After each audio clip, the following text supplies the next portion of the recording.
Years ago, I stood in my living room waiting. I had expected the wait to be only 15 minutes, but it had been nearly an hour. I was full of anticipation. That's when I finally heard a car pull into the driveway. I opened the front door and looked outside. Any second, I'd see my husband walk around the corner. Then, finally, I saw him. At that moment, I also got a look at the dog. That's when my heart sank. Ever since I got married, I knew I wanted a dog. My husband and I had lengthy conversations about it. We imagined what our dog would be like.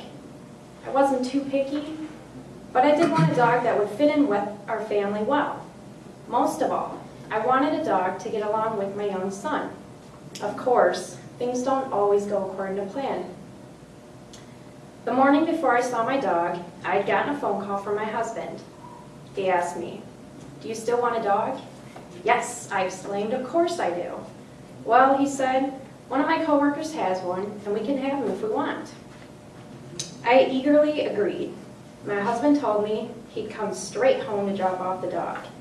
After we said our goodbyes and hung up, I began to get a little worried. I thought maybe I agreed to this too soon. After all, we didn't have any supplies for a dog. No food, no leash, no nothing. But then I brushed that thought aside. My husband could find whatever he needed to do to make a quick trip to the store and pick up what we needed. Not once did I ever worry about the dog. I never wondered why my husband's coworker was giving him up. That probably should have been my first thought. But I was far too excited to think about it. Instead, I waited patiently for the dog to arrive. When my husband came home, I finally got my first glimpse of the dog. I was shocked by what I saw. I don't know what I was expecting, but this wasn't it. The dog was wild. He was snarling and growling. The hair on his back stood straight up. He was squirming in my husband's arms, attempting to escape. His eyes looked crazy, and he seemed ready to attack. At this point, I began to get concerned about my son's safety. I almost blurted out that my husband should take it back. By this point, I couldn't imagine the dog being our pet. I was definitely questioning the entire thing. As soon as my husband came into our house, he let the dog down. Well, he tried to.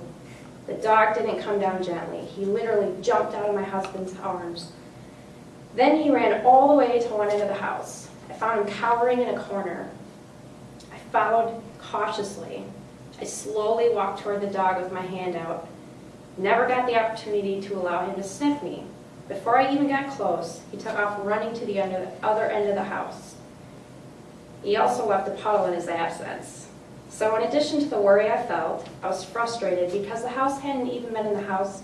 The dog hadn't been in the house for 1 minute, and I was already cleaning up a mess. After cleaning, I repeated the process of attempting to approach the dog. Unfortunately, he continued to run away from me. He also peed every time he ran. This continued many times before I finally gave up for the day. The entire first day was a bust. No progress was made. I also learned from my husband why he was late coming home. Apparently, he dealt with his own troubles. While my husband tried to coax the dog into the car, he ran off and hid. The only way my husband could lure him in was to use a hot dog. It was an exhausting day for both of us. The next day, I desperately hoped we'd make some progress. At this point, I would have been happy just to pet him once. Nevertheless, the second day was exactly like the first.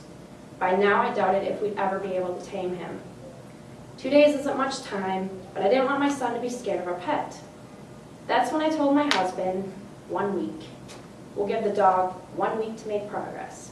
I wasn't expecting miracles, but if he didn't improve at all in 1 week, I didn't think it was going to work out. A week went by with no progress. The dog was scared of us, and we were scared of him. It was time to throw in the towel. I prepared to take him to the Humane Society the next morning. That night changed everything. While sleeping, I suddenly awoke to the sound of whining. I went to investigate and found the dog by the front door. I slowly walked toward him, trying to figure out the problem. The second I got close, he tried to run. This time, he was on linoleum instead of carpet. He couldn't get traction and slid. His legs came off from under him and he fell in a puddle of urine. By the time he got enough traction, he was soaked. I could even smell urine from where I was standing. He sat in a corner shaking. Instead of getting frustrated, I felt bad for him. I immediately cleaned up the mess on the floor and went to the bathroom to draw a bath. Once the tub was full, I grabbed a bag of treats and left a trail leading to the bathroom. I wasn't sure it would work, but eventually the dog came in. He was scared though, so I moved really slowly. Once I got the door shut, I gently put him in the tub. He squirmed at first, but then he calmed down enough so that I could start washing him.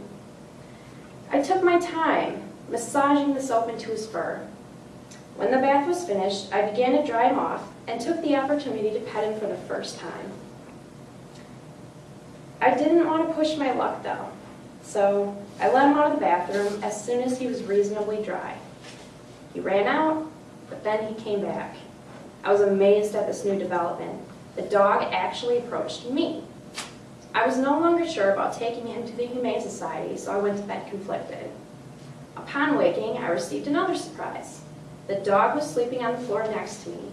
I was so excited that I woke up my husband to share the news. I also filled him in about the night before. Impressed, I decided to give the dog a second chance. One more week. I also figured we should rename the dog. I thought a brand new start would be better with a brand new name. After much debate, we ended up choosing Simon. The second week passed, then a month. Before I knew it, a year had passed.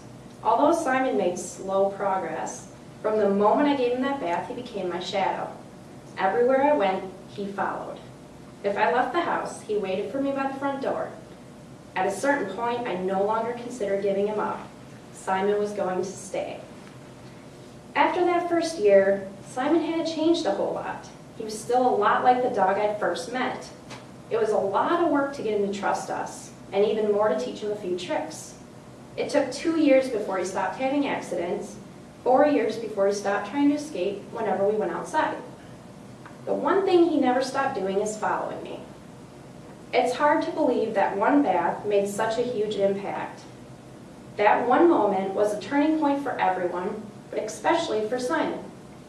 He is fiercely loyal towards me and very protective. He's really become a member of our family. The success we had with Simon prompted us to make another addition, a cat named Garfunkel.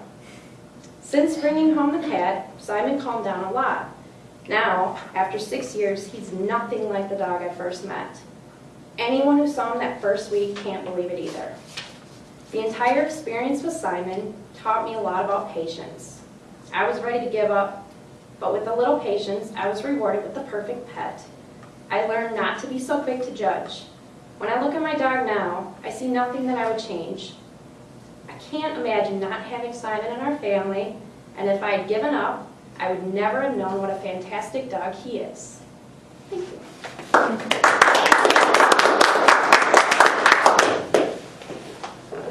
Or just push the button.